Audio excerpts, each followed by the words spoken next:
So Keem, what's good, man? What's up, man? How you feeling? Nah, it's a pleasure to have you, bro. This is a long-awaited interview, first of all, man. You are definitely one of the most talented artists that I've seen in a long time. Appreciate you.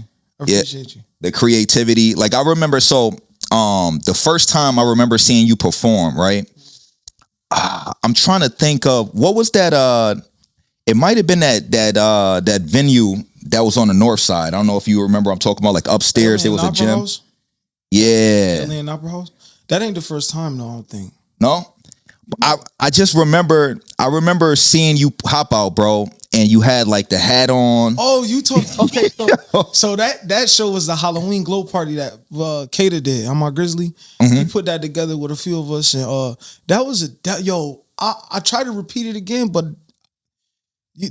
dang, bro, like that day was just that night. That night was different. Like, it was different. That was just the start of Sensei Keem, because I was still Big Keem at that time. I still was Big Slum Keem. Slum come from my uncle Turge. He passed away. His name Slumlord. So Slummy is Slum is his, like, origin of his name to keep it living. You know what I'm saying? And he's still here with us. His son was with me all the time at that time. So it's more of a brotherhood. But they're my real family members though. Like, his dad was my godfather. So, like, they're my real family members though. You know what I'm saying? So that's where Slum come from. So I was Big Slum Keem because my uncle had just passed away. So I just was like, yeah, we slummy. Like, me and my brother was in the car, like, we slummy. Like, you feel me? So that night, I always refer myself as Sensei, but this is a Halloween party. You feel me? Yeah. So I'm like, yo, I don't know what I'm gonna be, but I know a glow party. All I'm thinking is glow party. So I'm like, white eyes.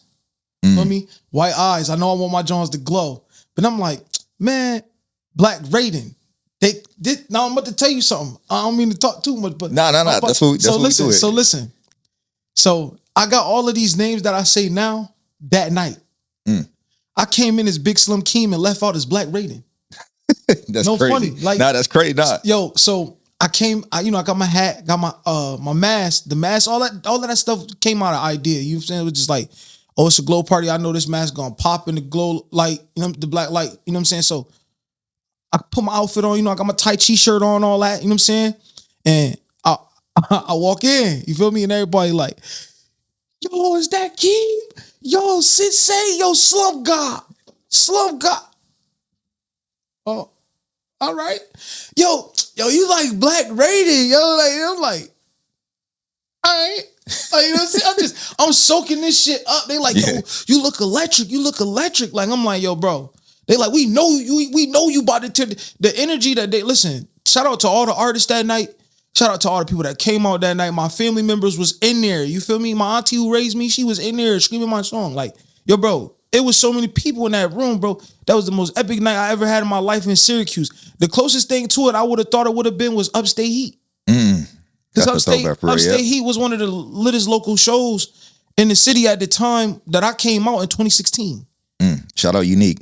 You feel me? Yep. Like, cause I was already out, but 2016 was when I found out who I was. Track Smokers, TSM, my cousins and them. We came out as a unit. We was hitting state to state before we did anything here. The biggest showcase locally was Upstate Heat. Real spill. That was one of the littest shows at the Funk and Waffles. You know what I'm saying? And I already missed like 2 of them. So when I seen that one, I'm like, yo, I gotta get on one of these, yo. Like, you know what I'm saying? I think it was like Upstate Heat 3 or something, the one I seen. That shit was lit. I'm like, there's so many people in there. Like, yo, bro. And that should have never stopped. So if you hear me out there, brother, you know who I'm talking to. Yeah. You need to get back on that for me, please, because I need to be a part of that. That's another origin of another time. You know what I'm saying? Yeah, that was a crazy time, man. And that's part of the reason why I love doing this podcast stuff. Like, I didn't even know, I'm not gonna lie to you, I didn't know what this podcast was gonna be, but it kind of ended up shaping itself. And like, I told you we gonna have a good one. I said that. This is what I do. I do this all without the cameras. This is how I talk. All right, so let's start from the beginning, right? Where are you from and how did you grow up? I'm from Syracuse, New York, from the South Side, predominantly. I grew up a little shaky. You know what I'm saying? I stayed with my aunts. My mom was sick, but I had my mom. You know what I'm saying?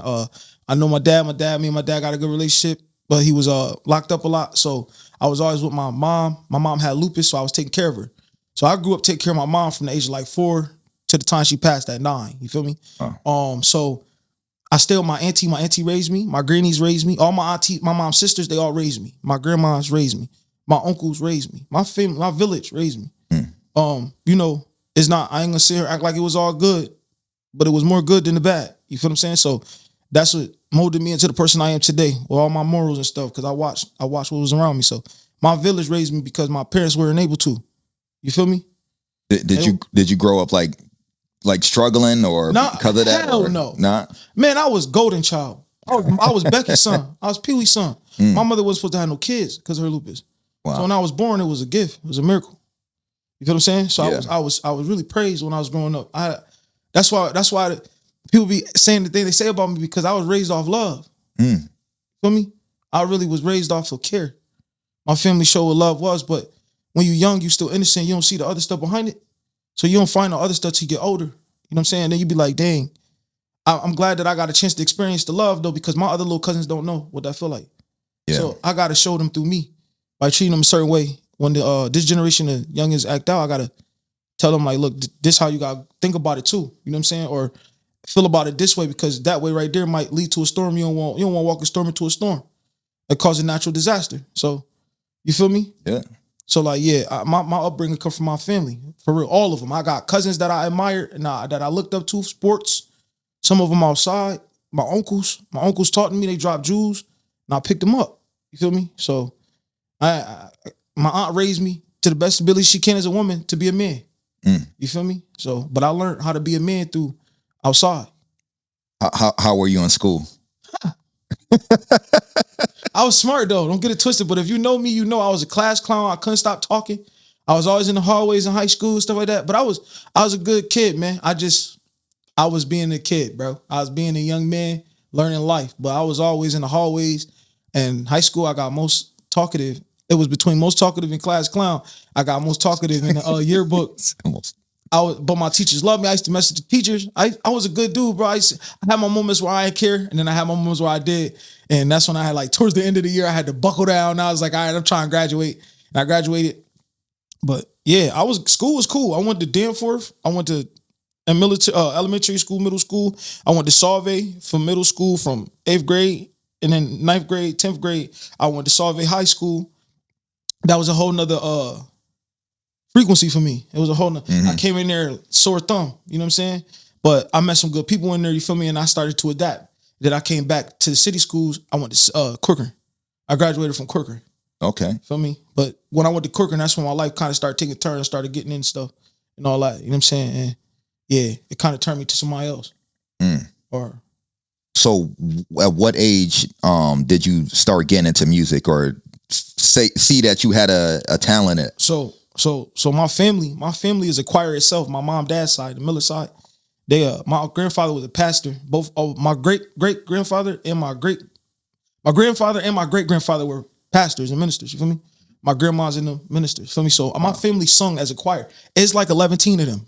It's no funny though. It's like 51 grandchildren. It's like 50, wow. 53, 54 now. But back then it was like 51 of us. My grandfather and my grandma got about 19, 18 kids all together, something like that. No. I'm lying. It's a lot though. It's up there. So, but my grandfather sung. He played the harmonica, played the guitar, the piano. He taught himself how to play every instrument on land. And then he built the band. And he created the band and he built his cousin. He put his cousin on and taught his cousin how to play the instruments. You probably know his grandson go by the name of Levi. Levi, no, I can't say Levi. Levi is dope. That's my cousin. His name Levi. His name Jeff. Okay. Nice. He's nice. I rock with him, man. I met him through school, but long story short, my family come from music. My dad rap. My mom sing. But I'm gonna tell you how I got in it. I went to Salve High School, right? This real shit. YK.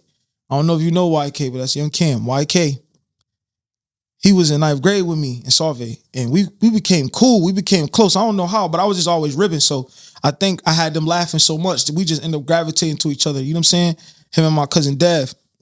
But long story short, White K was like, you know, we built the bond, and it was a talent show coming up. And I used to be in school all the time, like hitting the table with the pen, and I'd be rapping, playing around and all that. You know what I'm saying? Mm-hmm. So one day we had his crib, and he threw me a notebook and a pen. Like, yo, you about to do this talent show with me. And I'm like, bro, I don't know how to rap, bro. He like, nah, you do. You do. And I'm like, nah, I don't know how to rap, bro. That's not what I do. I used to draw. I used to draw art. I used to do cartoons, drawing people clothes. I learned that from my cousin Quentin, drawing on clothes and all that. You know what I'm saying? So I made money doing that. Right. So this out of nowhere, he was doing pen pad, boom. You about to do this talent show with me. So we write this song. Hear this though. I told my aunt I was doing it. She was with it. I started messing up in school, right? And she told me I can't do the show. Wow. But that's how I started rapping. Like, just like it was him telling me I'm gonna do it. You're gonna do it, because he was rapping. Yeah. Hard Knock ENT. He was rapping.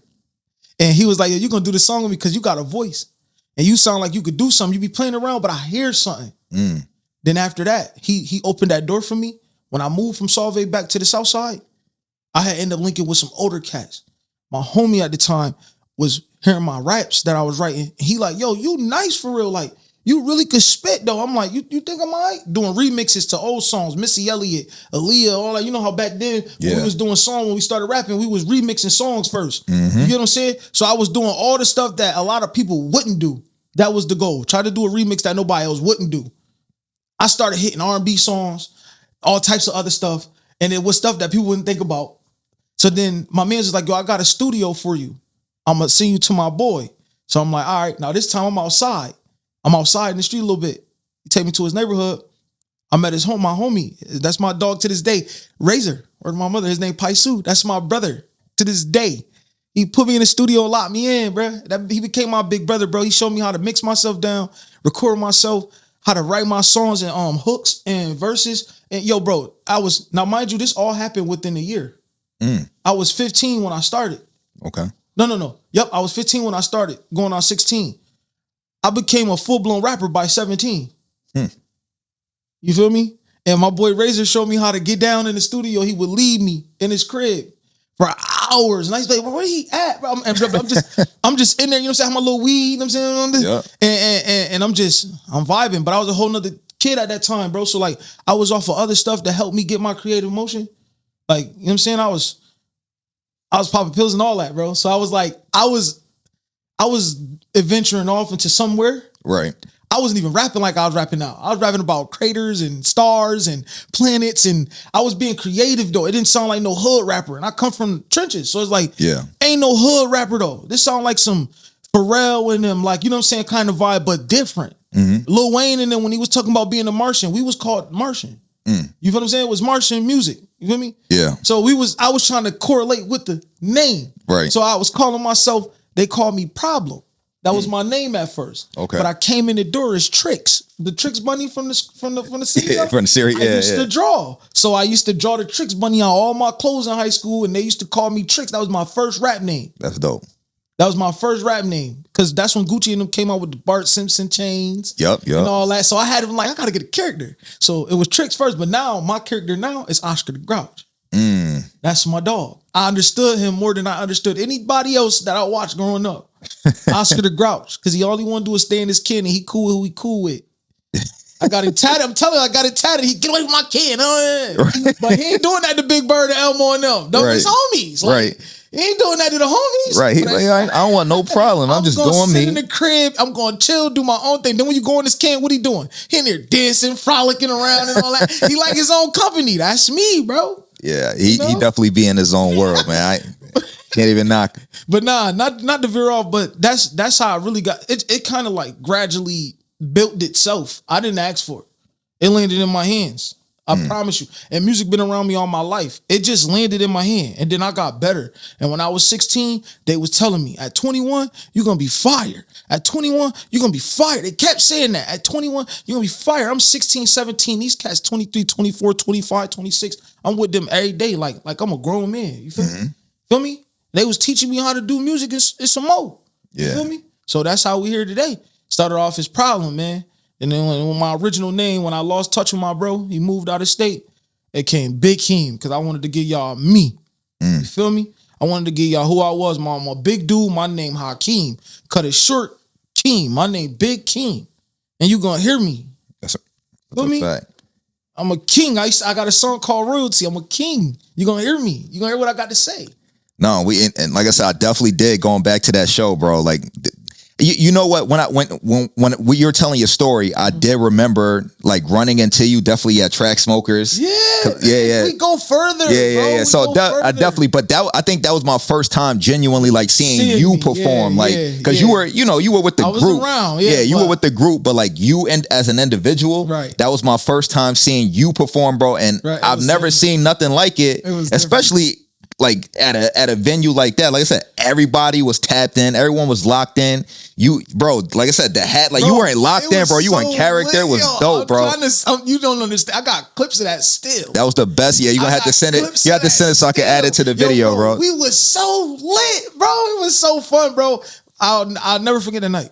That was a crazy night. The energy was wild, bro. And I ain't see you in a minute, so it was kind of like a reunion for real. Yo, it was crazy. Yo, it was. I couldn't believe it, bro. I'm like, I'm like, oh my god, you gotta turn up. I already know it's gonna be energetic. Like it's gonna be energy up there. Cause you know, everybody show up to show out. You know what I mean? Like everybody show up to show out. Like they got point, but that's what to get in that though. That's why I be feeling about some of these shows that be happening because they don't. Some of these promoters, and I'm not dissing. I ain't being disrespectful. Yeah. I'm being real. Some of these promoters don't go to those little hole in the wall local shows that we do. They don't go searching for real talent. They only go for what's popular.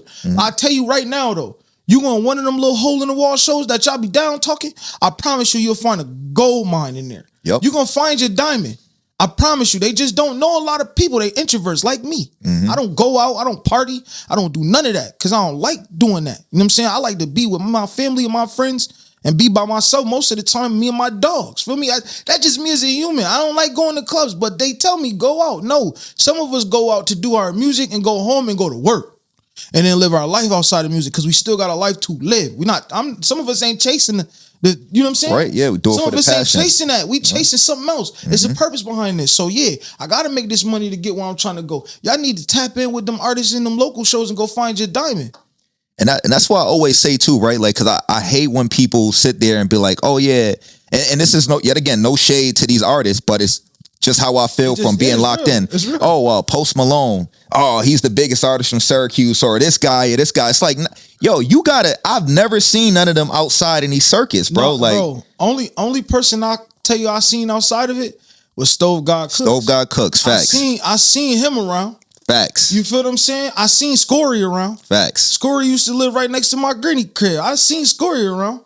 So it's like certain people they be talking about, but they leave out a lot of other people. And even to see, like I didn't see, what's the one who committed to Syracuse football? Tusi. Oh, Tusi? I didn't see Tusi, but I know he's locked in. But he from out here. Like Tusi, a familiar face from when we were younger. Right. You dig what I'm saying? But people move, bro. Yeah, he's locked in. I can sit there and say I know people that know him. You know what I mean? Or related to him. His family is dead from here. Like his sisters in them. I've done seen them around. I don't know them personally, but I know who these people are. I'm from Syracuse. It's only so big. You know who is who and who not. You know what I'm saying? Like, so it's like, but it's a lot of other artists that we don't know, bro. Like it's people we missing, bro. Like for instance, do you know who AK Castro is? AK Castro. I heard that name. So he's a rapper, producer, but right now I think I was told from my guy Vinny that he's doing some background work for Blind Fury. And he's from the town. Like there's like, so you know what I mean? Like definitely. It's this city is a diamond, and it's like a diamond in the rough city, bro. Like it's like a needle in a haystack, bro. But it's so many needles in that haystack. You get what I'm saying? It's so much talent here, bro. Like, and everything though. Like, you know. Yeah, you bring it up. What's that? We keep it raw on it. Yeah, I can't see. You can bring it in. Yeah, you go. What he got there? Oh, he talking about my cousin Swerve. Swerve Jones. Oh, Swerve Jones. Yeah. That's my baby. Yeah, yo, the amount of talent that's in this town is crazy, but bro. Swerve he not a big yet. But shout out to Swerve. He definitely I say yet. Yeah, he's definitely on his way, 100%. He's like Tupac to me.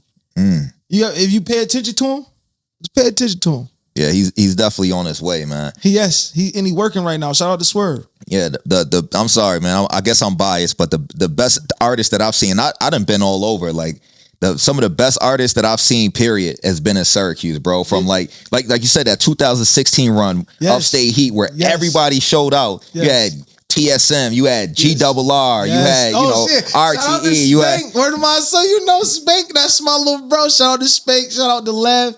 But when we first came out, dread swinging. Yeah. Me and Spank had this scene. We was shaking down every building. Yep. The energy was crazy. Every building. Energy crazy. They was calling me Big Waka Flocka at that time. I had my locks. I was swinging them. What? We having a ball. Yeah. Yeah, man. NBM, all that, man. I could go on and on, man. Yeah, we could. This won't be a podcast. It'll be a real conversation. Right. To me, because we done experienced some things, man. Some things, bro. So you mentioned, the rabbit, the Tricks rabbit. You mentioned Oscar the Grouch. So I see a parallel here with these characters. Now you also got a song, right, that you dropped called Bane. I know it's on SoundCloud. Yeah. And I was looking at it and listening to it, and you said that Bane is obviously the evil villain in Batman, and you kind of said that you relate to him, like spell on that a little bit more, like. So I knew I was gonna like today. I knew it. He doing exactly what I want. So Bane. If you know the story of Bane in Batman Dark Knight movie, right? Mm-hmm. He from the darkness. He from the dark, bro. He was raised in the dark. He lived in the dark. He ate in the dark. He was in a dark place his whole life, to the point where he adapted to the dark, and he could move around in the dark like a blind man could move without sight. You understand what I'm saying? And he was doing all of this. I like villains. I don't like superheroes too tough. Superheroes always got this fairy tale, but the villains always got something that's realistic. Bane was trying to take care of his people, and he felt like they wasn't seeing. They wasn't seeing him. They wasn't seeing his people. He felt like he had to be the protector of his people. That's how I feel, bro. I come from the darkness. I come from darkness, bro. I got a light, but I come from darkness. If you knew my story, you would know. You know what I'm saying? I come from that, and I really be wanting to do for my people. Feel me? My people, my family. Because outsiders do too much sometimes. You got them big-headed people, like superheroes. Think they can save everybody. Can't save everybody because everybody got their own time. It's supposed to be written that way, let it go that way. But Bane, he was thorough about that. And he got a good heart underneath all that darkness. Feel me? So when I'm coming out of my darkness, that means I'm coming out of my depression. I'm coming out of my anxiety. I'm coming out of all of that. And I'm going to take care of my people when I get where I'm going. I got to put it in God's hands, though. But the darkness, don't be scared of the dark. Ain't nothing wrong with it. You find yourself in the dark, not in the light. Remember that. So, do you feel as an artist, you get the credit that you deserve? I could say yeah and no, but I got to be grateful for what I do get, because I could have nothing. I see I get a lot of love. I do. But I do feel like I did a lot. I don't know. I'm in this stage right now in my life where I don't know, because I'm trying to just let God work and figure it out, bro. Try not to stress my brain too much. Do I feel like it? I think I do, but I don't at the same time, bro. It's weird, It's like I get the love I need that I'm supposed to have. Like, I don't know. It's weird to explain, bro. It's just like a universal thing. Spiritually. If it's for me, I'm going to have it. You feel what I'm saying? Yeah. And I always was chasing it. But when you chase it, you always run off. You could run off a steep drop, bro. And I took that drop, bro. You feel me? Yeah. But I climbed back up. And I'm just trying to tread light this time. I know I got what it takes to be what I know I could be. Right. So I really can't I know music is about people, but the credit I get is the credit I get, bro. That's all I can say. Like, I could wish for more, but if it's for me, I'm going to have it, bro. You get what I'm saying? Yep. That's the best way I could put it, bro, because if it's for me, I have it. I appreciate the ones who give me the credit that I deserve, because y'all the reason I still do music. Facts. Like, y'all tell me what y'all tell me in my inboxes. Y'all hit me up. Facts. Y'all keep my light going. Word. Because that dark place can get real dark. You feel me? So, yeah. I do feel like I get the credit I deserve by the right people, my fan base, my listeners, the people that's paying attention to me. Because everybody ain't gonna like what I got going on. What's next for Big Keem? Man, I don't really know. Like I said, I can't tell you. I did everything I thought I possibly could do in the beginning, and I seen where it went, and then keep trying to climb out that hole. It's hard for artists, man, and we get the most mental beat downs ever, bro. Like, and see, people don't be understanding. Like, yeah, we rappers, we local, we trying to find our way out though. Some of us in places y'all don't know, never been. So I don't know. I just keep working. I swear, I just keep working, bro. You see me just keep dropping videos and little snippets and keep doing music. I just keep working, bro. I don't know what's next for me. Whatever's next for me, God got it for me, bro. Facts. Whatever's for me is coming. Something coming though. I don't know when and I don't know what, but I can feel it. I can feel it. It's just gonna take some time, man. Everybody got their own time. We all was born in a different time. It's all about time, bro. It's all about time, bro.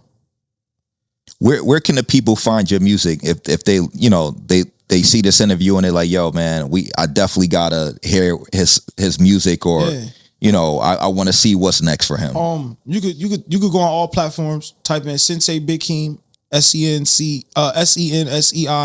Big BIGKEEM Big Keem. Type it in on all platforms. I'll pop up there. SoundCloud, I'll pop up there. YouTube, I'll pop up there. You can go to my Instagram. You can go to my Facebook. I'm gonna pop up there. All you gotta do is see is the white contacts in the hat. That's all you need to look for. You'll find me. It's Big Keem.